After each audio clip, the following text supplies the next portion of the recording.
दुनिया में एक साथ कहीं करोड़ों लोग इकट्ठे होते हैं तो वह भारत का कुंभ मेला है। बताया जा रहा है कि इस बार 45 करोड़ श्रद्धालु महाकुंभ के लिए प्रयागराज पहुंचेंगे।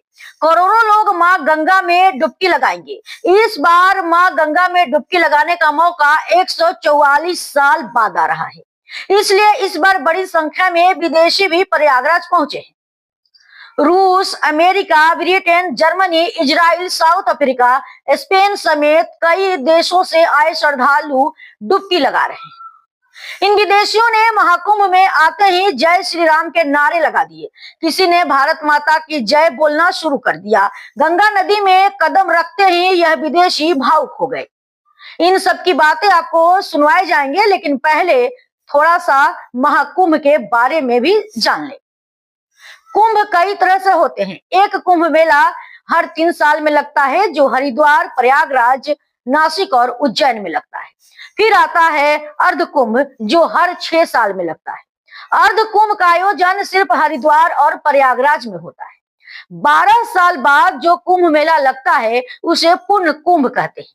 बताया जाता है कि 12 साल में जुपिटर सूर्य का चक्कर पूरा करता है, इसलिए यह कुंभ हर 12 साल में आता है। पूर्ण कुंभ भी हरिद्वार, नासिक, प्रयागराज और उज्जैन में किसी एक में लगता है।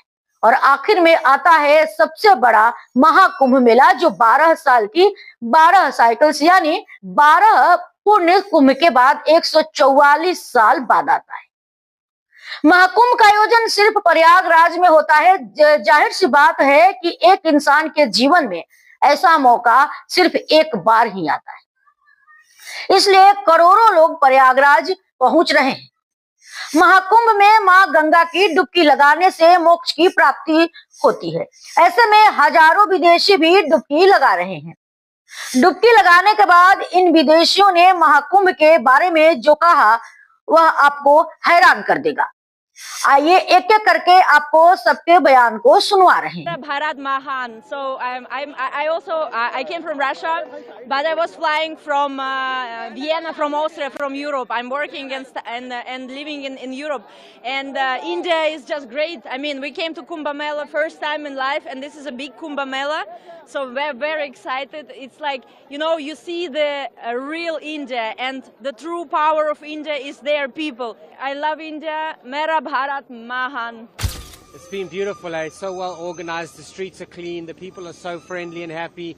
Thousands and thousands of pilgrimage people just enjoying the beauty of the Kumbh Mela.